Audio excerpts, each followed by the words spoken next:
l'éducation et de la formation. L'émergence d'un pays passe nécessairement par l'école. C'est d'ailleurs, Monsieur le Président, ce que vous affirmiez dans votre œuvre, Le Sénégal au cœur, à la page 122, je vous cite. « J'ai toujours cru que l'émergence passait par la mise en place d'un système d'éducation et de formation en phase avec les exigences du développement économique et social. L'éducation est l'une des pierres fondatrices de la nation, voire la principale. Et elle constitue avec la formation le levier par excellence de l'affirmation du citoyen et de l'éclosion d'une main-d'œuvre de qualité. » Fin de citation.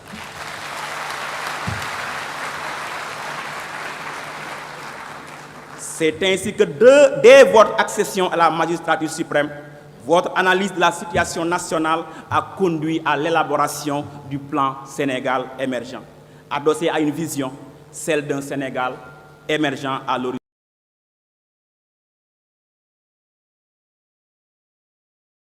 2035. Par rapport à l'éducation, le PSE met l'accent sur l'équité, les sciences et la technologie, la promotion des langues nationales, des daara, la formation professionnelle, la création de nouveaux pôles universitaires, la promotion du label étudié au Sénégal et l'utilisation des TIC dans les enseignements.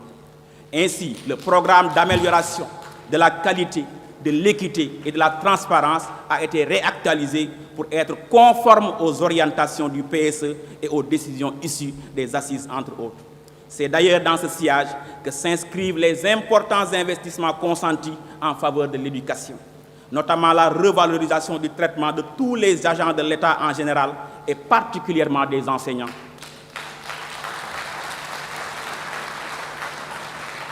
On constate, pour s'en réjouir, que les progrès remarqués ces derniers temps se sont confortés cette année. CFE 73,80%, BFM 70,38% et baccalauréat 51,99%. Excellences, Monsieur le Président de la République, chers lauréates et lauréats, depuis des siècles, par le travail acharné d'hommes et de femmes parfois anonymes, notre pays a été et demeure un foyer ardent dans la maîtrise des mathématiques et des sciences. De l'université de Pire Sagnokhor à Ndiarné, en passant par Djamal et Koki, des milliers d'érudits sont distingués dans tous les domaines.